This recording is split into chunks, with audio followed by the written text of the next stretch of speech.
안녕하세요. 숨편한 채널 호흡기 박사 황준호 원장입니다.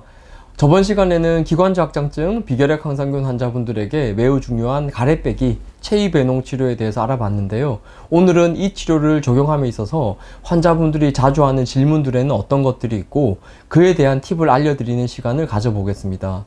제가 오늘 언급을 드리는 내용들은 실제 제가 진료실에서 환자분들을 진료하다 보면 자주 듣는 질문과 그에 대한 제 설명인데요. 다만 이 과정에서 시청자분들이 꼭 아셔야 하는 것은 가래빼기는 이런 영상의 도움을 통해서 환자분들이 몸으로 익혀가되 이런 과정을 혼자서 하다 보면 시행착오도 있을 수 있고요.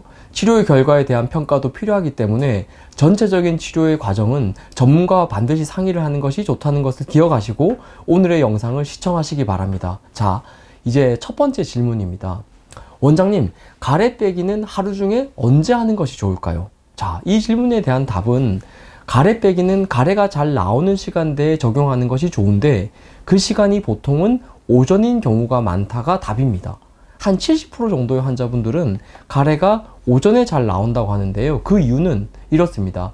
하루 24시간 중에 우리 인간은 보통은 16에서 17시간 정도는 앉거나 서 있죠. 직립을 하는 인간의 특성상 그런 낮 시간에는 폐가 수평이 아니라 수직으로 세워지게 되고 가래는 아래쪽에 흘러가 있겠죠. 그런데 우리가 잠을 자는 밤 시간대에는 반대로 폐가 이렇게 수직이 아니라 수평을 이루게 되고 6, 7시간을 그렇게 누워 있으면 그 결과로 가래는 흘러 들어와서 여기쯤에 모이게 됩니다. 그렇기 때문에 전체 환자 중에 한 70% 정도의 환자분들은 아침에 일어나서 샤워나 양치를 하고 나서 또는 아침밥을 먹고 움직이다 보면 가래가 잘 나옵니다. 이런 표현을 하는데요. 가래는 이렇게 가래가 잘 나오려는 시간대에 같이 쫙 빼버리는 것이 좋습니다. 어떤 환자분들은 온욕 또는 샤워는 하루의 피로를 풀기 위해 밤에 하는 것이 좋지 않을까 생각을 하시는데요. 보통의 건강한 일반인이라면 그게 맞겠죠. 그렇게 하셔야 되고요. 그런데 가래를 빼기 위한 사전 동작, 즉 가래를 촉촉하게 만들어주기 위한 목적으로의 온욕이나 샤워는 오히려 가래가 잘 나오는 시간대에 맞춰서 하는 것이 더 좋습니다. 만약에 나는 가래가 오전에 잘 나옵니다 하고 하는 환자분이라면 온욕이나 샤워도 밤이 아니라 오전에 하는 것이 좋겠죠. 그리고 이 부분 때문에 제가 꼭 확인하는 것 중에 하나가 직업입니다. 제가 개원을 했던 초창기만 하더라도 여성의 사회 진출이 지금처럼 활발해지지 않아서 가래 빼는 시간대 때문에 고민을 하는 경우는 사실 많지 않았습니다. 무슨 말이냐면 기관지확장증 또는 NTM으로 고생하시는 분들은 여성 남성의 비율에서 3대1 정도로 여성분들이 더 많고요. 담배가 주요 원인이 아니라는 거죠. 그리고 환자분들의 나이대도 50대 이상이 주를 이루거든요. 그래서 예전에는 보통 50대 이상의 여성분이라면 주로 집에 계시는 주부가 많았죠. 그렇기 때문에 가래가 오전에 잘 나온다면 오전에 가래를 잘 빼봅시다 하는 이런 과정에서 별다른 걸림돌이 없었어요. 그런데 지금은 여성의 사회 진출이 활발해지면서 50대 이상에서도 직장에 출근하시는 분들이 꽤 있고요. 말도 많이 하시는 선생님이면 이 질환에서 더 고생을 하시겠죠. 그리고 은퇴는 했지만 지역 가입자가 되면 4대 보험료가 많다 보니까 이런 부담 때문에 직장 가입자가 되기 위해서 요건을 유지하기 위해서 요양관리사나 아이들 돌보미 같은 일을 하시는 분들도 있고요. 또 요즘 젊은 부부들이 맞벌이가 많다 보니까 딸을 가진 어머니, 보통 이제 딸이 시집가고 아이를 낳으려면 뭐 50대 후반, 60대 정도 되겠죠. 그 나이대 여성분들은 또 손주 봐주느라고 오전 시간은 바쁘고 책 읽어주느라고 말도 많이 해야 되는 분들이 많아졌어요. 여기에 속하는 분들은 혹시나 오전에 가래가 잘 나오더라도 오전에 한가하게 여유있게 가래 빼고 있을 시간이 없는 분들인데요. 오전에 가래를 충분히 빼주지 못하고 히터 등이 틀어져 있는 상업 공간에서 다시 누워있는 게 아니라 서 있는 활동을 시작하면 가래는 다시 점점 이렇게 아래로 내려가게 되어 있습니다. 이런 분들이 가래를 나오는 대로 뱉고 있으니 뭐 몇 번 하루에 뱉어내고 있으니 나는 가래 빼기를 잘하고 있다고 생각하면 절대 안 되고요. 여유를 가질 수 있는 시간대를 선택하셔서 직장이 끝나면 저녁 때 아니 오후가 시간 되면 오후 때를 선택해서 수동적인 관리가 아니라 능동적인 마인드로 가래를 뽑아낸다. 이렇게 접근하는 것이 좋습니다. 자, 이제 두 번째 질문입니다. 원장님, 가래 빼기는 하루에 몇 번을 해야 됩니까? 인데요. 자, 이에 대한 정답을 말씀을 드리면요. 가래 빼기를 몇 번을 해야 되는 것이냐는 병이 진행된 정도마다 다를 수 있는데요. 목표는 대신 동일합니다. 목표가 뭐냐면 밤에 누워서 자려고 할 때 편해야 됩니다. 제가 이 영상에 환자분이 치료 과정에서 주고받은 문자 하나를 제가 보여드릴 건데요. 보시면 대화에서 원장님 이제 잘 때도 가래도 안 나오고 소리도 안 나서 잠을 잘 잡니다 라는 환자분의 표현이 등장을 합니다. 기관지 확장증 환자분들이, NTM 환자분들이 우리가 아는 그런 정신과적인 불면증 때문에 잠을 잘 못 주무시는 경우가 아니에요. 진행을 어느 정도 한 단계의 분들은 누우면 가래가 나올 수 있는데요. 주로 눕는 시간이 밤이다 보니 자려고 하면 가래가 나오는 거죠. 문자를 보내주신 그 환자분도 그동안은 자려고 하면 기침 가래가 나오다 보니 잠도 제대로 못 주무시다가 이제 누워도 기침 가래가 많이 없어졌기 때문에 이제 누워도 기침 가래가 없으니까 잠을 잘 잘 수 있습니다. 이런 표현인 거죠.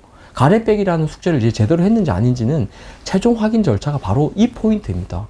기관지 확장증과 비결핵 항상균은 환자분에 대한 평가는 눕혀봐야 제대로 평가가 가능합니다. 낮에 가래 뺀다고 뺐는데 밤에 자려고 하니까 가래와 기침이 나오네? 자, 이런 분들은 낮에 숙제를 제대로 한 걸까요? 아니면 한다고 노력은 했지만 다 못한 걸까요?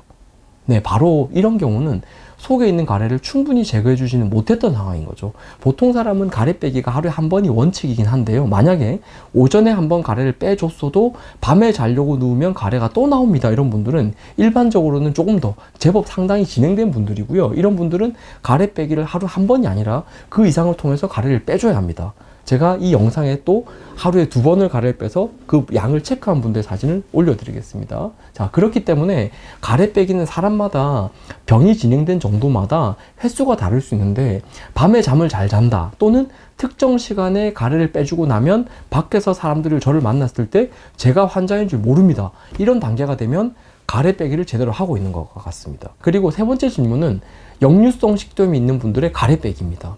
실제로 기관지 확장증 또는 비결핵 항상균 환자분들을 진료하면서 환자분들이 많이 놓치고 있는 포인트가 이 부분인데요. 뭐냐면 밤에 자려고 누우면 기침 가래가 나오는 이런 상황을 고여있던 가래가 눕는 순간이 되면 폐가 수평이 되면서 흘러나온다는 생각을 하지 못하고 역류성 식도염 때문에 자신이 이런가 하고 착각을 하는 경우입니다. 제가 유튜브를 시작하고 얼마 되지 않은 시점이죠. 지금처럼 이론을 하나하나 밟아가면서 설명을 드리기 전에 시청자들이 일단은 먼저 좀 알고 계시면 좋겠다는 생각에 서둘러 언급을 드렸던 내용 중에 하나가 바로 기관지 확장증 또는 NTM 환자가 베개 높이고 자는 것을 신중하라는 말이 있었는데요.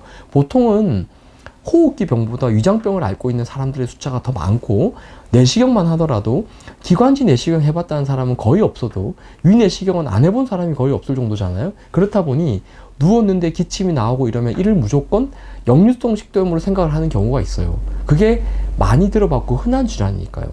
위에서 언급을 드렸던 이제 가래가 줄어서 밤에 잠을 잘 잡니다라고 하셨던 그 환자분만 하더라도 그 환자분의 아내분이 자기 남편분의 약을 잘 지어달라고 부탁하면서 저한테 무슨 문자를 보냈냐면 자기 남편분이 여름인데도 물을 데워 먹어야 할 만큼 속이 냉하다 이런 표현을 하셨는데요. 본원에 이런 분들이 정말 꽤 있습니다. 건성기관지라고 표현을 드리는 마른 체형의 이분들은 단순히 호흡기만 약한 것이 아니라 소화기도 정말 약한데요. 그런 분들이다 보니 누우면 기침이 스물스물 나온다 싶으면 위산, 소화기 문제로 위산이 역류된다고 생각하시는 거죠. 그렇다 보니 역류를 막으려고 베개를 높이시는 건데 만약에 이런 기침이 위산의 역류가 아니라 밑에 있던 가래가 나오기 위해서 기침이 일어나는 상황이었다면 이렇게 베개를 높이고 주무시는 것은 정말 치명적인 결과를 이어줄 수가 있습니다. 왜냐하면 제가 보여드릴게요. 그나마 누워있는 시간 동안은 흘러나올 수 있는 가래들이 세워놓으면 다시 밑으로 흘러 들어가서 깊은 쪽에 완전히 자리를 잡아버리기 때문이죠. 만약에 어떤 전문가가 옆에 있으면서 이런 상황을 구별해 주었다면 좋겠지만 그렇지 못한 경우에는 대부분의 이런 상황을 유산의 역류라고 생각하기 쉽거든요. 음식을 먹고 바로 눕는 경우라면 모르지만 잠을 주무시는 시간대가 보통은 저녁을 먹은 지는 한참이 지난 시간이죠. 그렇기 때문에 혹시나 밤에 잠을 자려고 누웠는데 기침이나 가래가 나온다. 그런데 평소에 소화제나 제산제에는 이런 반응이 전혀 없다. 이렇게 호전 반응이 없다. 이런 분들은 이런 상황을 역류성 식도염 때문이라고 섣부른 진단을 내리지 마시고 반드시 적절한 가래 빼기를 통해서 가래를 빼주고 제대로 된 수면을 취할 수 있는 상황을 만드는 것이 진짜 치료겠죠. 그래서 저는 치료 과정 중에서도 환자분이 누우면 기침 가래 없이 잘 주무시는지를 꼭 물어보는데요. 이 질문의 의미를 잘 이해하셨으면 좋겠습니다. 자, 그리고 이제 4번째, 5번째 질문인데요. 수술 또는 기관지 내시경에 관한 질문입니다. 이렇게 가래 빼기 과정을 환자분들에게 설명을 드리다 보면 이 과정을 평생 해야 되는 환자분의 입장에서는 아, 이거 만만치 않겠다 싶은 분들은, 또 귀찮겠다 이런 생각을 하시는 분들은 간혹 원장님 수술하는 것은 어떻게 생각하시냐고 물어볼 때가 있어요. 물론 이 대답은 한의사인 저보다는 대학병원에 계신 교수님의 의견을 듣는 것이 더 맞는 질문입니다. 제 의견은 참고만으로 하십시오. 실제 환자분들을 보면, 저희 오시는 분들을 보면 병원에서 수술 이야기를 들었다는 분이 거의 없습니다. 그 이유는 수술을 적용할 수 있는 케이스에 해당되는 분들이 별로 없기 때문에 그래요. 만약에 전체 폐에서 가래가 특정한 가지 하나만 있다고 제가 할게요. 가령 이 모형에서 빨간 가지만 가래가 고여있다 칠게요. 그러면 빨간 가지만 싹둑 잘라낼 수가 있어요. 그런데 실제 환자분들은 여기에 해당되는 경우가 거의 없거든요. 보시면 알겠지만 빨간 가지, 파란 가지, 푸른색 가지는 입구가 모여 있습니다. 입구가 같아요. 우측 상엽에 해당되는 이 옆 세 가지인데요. 만약에 이렇게 칩시다. 파란색의 가래가 고여 있었어요. 근데 누워 있는 동안은 어떻게 될까요? 이렇게 흘러나오겠죠, 입구 쪽으로. 근데 아침에 일어나서 이 가래를 완전히 뽑아냈어요. 그러면 좋겠지만 보통 완벽하게 뽑아내지 못하고 다시 폐를 세우잖아요. 그러면 다시 밑으로 가는 가래가 원래 있던 파란색 가지로만 가는 것이 아니라 그 옆 동네인 빨간색 가지로도 갈 수 있고 파란색 가지로도 갈 수 있어요. 균과 가래는 그런 식으로 퍼져나가게 됩니다. 그렇기 때문에 초기에는 아직 칼을 댈 단계가 아니라서 수술 적응증이 아니고요. 진행을 하고 나면 가지 하나에만 국한돼서 있는 것이 아니라 여러 가지에 퍼져 있기 때문에 이 또한 수술이 의미 없는 단계가 되는 거죠. 그래서 수술할 케이스가 잘 안 나오는 거죠. 그리고 수술은 정말 가볍게 생각할 수 있는 게 아닌 것이 폐포만을 딱 잘라낼 수 있는 게 아니라 뭐 예를 들면 나무로 치면 잎만 잘라내는 것이 아니라 식물로 치면 가지치기를 할 때처럼 가지 전체를 싹둑 잘라야 되는 것이기 때문에 한 번 잘라내고 나면 재성도 되지 않고 결정적으로 호흡 면적이 많이 줄어들기 때문에 호흡 곤란이, 숨이 차다는 증상이 생길 수 있습니다. 그래서 병원에서도 수술하자는 권유를 받은 분들이 많지가 않고요. 또한 수술뿐만 아니라 간혹 내시경으로 가래를 뽑아내는 방법을 물어보시는 환자분들도 있는데요. 대학병원에서 기관지 내시경을 검사의 목적으로 활용을 하더라도 어디에서도 사실 이를 통해 가래를 뽑아낸다는 접근을 하는 것을 저는 들어본 적은 없는데요.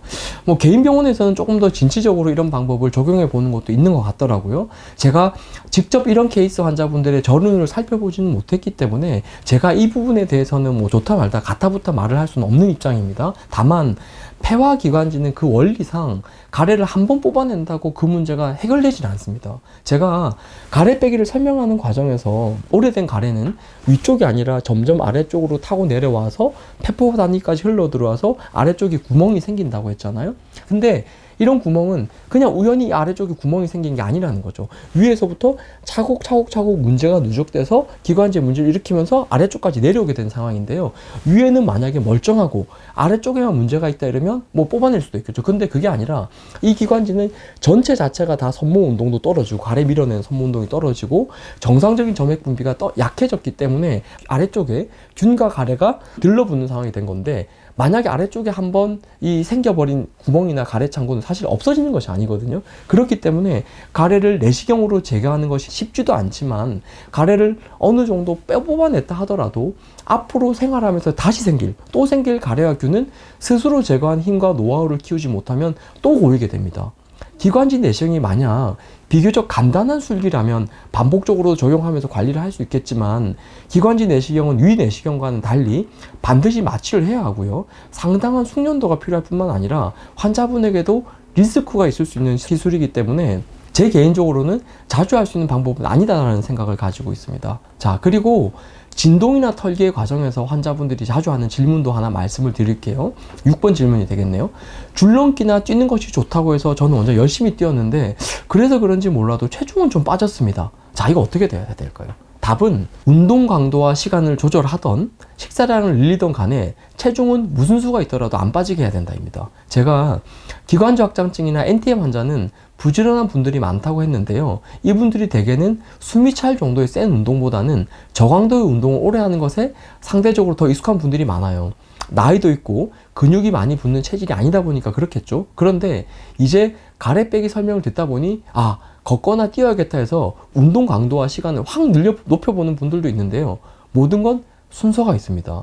그 강도가 강해서 체중이 빠질 정도가 되면 이런 경우는 잘못하면 득보다 실이 더 커질 수도 있습니다.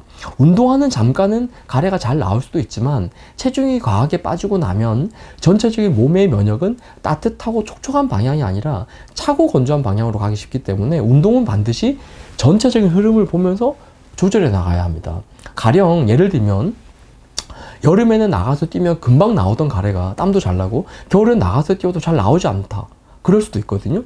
그런 분들이 많은데 왜냐하면 건성기관지 체질의 분들에게는 겨울철에 실외에서의 운동 또는 등산이 기대했던 운동의 긍정적인 효과보다는 냉기에 대한 노출이라는 부정적 효과가 더 클 수도 있다는 말이죠. 그리고 또 이런 의미의 연장선상에서 제가 원래는 수영이라는 운동을 냉기에 대한 노출이 많아질까봐 기관지 확장증 또는 NTM 환자분들에게는 추천을 하지 않거든요. 그런데 수년 전에 본회에 다니시는 기관지 확장증 환자분 한 분이 이런 질문을 하시더라고요. 원장님이 수영을 추천하지 않았던 이유는 수영이라는 운동, 이런 동작의 액션이 문제가 아니라 물 온도였던 것 같은데 맞냐고 물어보시더라고요. 그래서 맞습니다. 제가 그랬죠. 제가 우려하는 것은 락스 물이 안 좋다거나 물에 균이 있을 수 있다 이런 문제보다는 일단은 수영장 물 자체가 차기 때문에 나이도 있고 몸이 마른 환자분들에게 추천하기는 좀 꺼려진다는 말씀을 드렸죠. 그런데 그분이 저랑의 대화 이후에 수영을 통해서 기침 가래뿐만 아니라 몸이 많이 좋아져서 저한테 자기가 쓴 저서도 선물로 주고 가신 적이 있어요. 당시 그분이 이 고관절 문제 때문에 좀 운동이 불편해서 육상에서, 그러니까 지상에서 뛴다거나 터는 과정이 쉽지가 않았는데 그분이 스스로 이렇게 생각을 하셨던 거죠. 수영장 물의 온도가 만약에 차지만 않다면 자꾸지에서 미리 몸도 덮여주고 수영이 이렇게 첨벙첨벙, 이렇게 수영하다 보면 물이 수평으로 움직여지죠. 첨벙첨벙 효과가 나니까 가래 떨어진 효과도 있을 것이다. 아쿠아 운동이 운동량은 많지만 무리하지 않고 잘 먹으면서 체중이 빠지지 않게만 관리하면 좋아지지 않을까. 수영을 제가 원래는 추천을 하지 않는 운동인데 어떻게 보면 이분은 제가 말씀드린 가래 빼기 원리를 충분히 이해하고 나서 자신한테 맞게 적용을 한 거죠. 보편적으로 적용하기에는 어려운 수영이라는 운동을 질환에 대한 이해를 했기 때문에 자기한테 맞게 적용을 하고 좋은 결과까지 이끌어낸 셈이거든요. 저는 이 동영상을 시청하시는 환자분들도 가래 빼기에 대해서 이런 접근을 했으면 하는 바람입니다.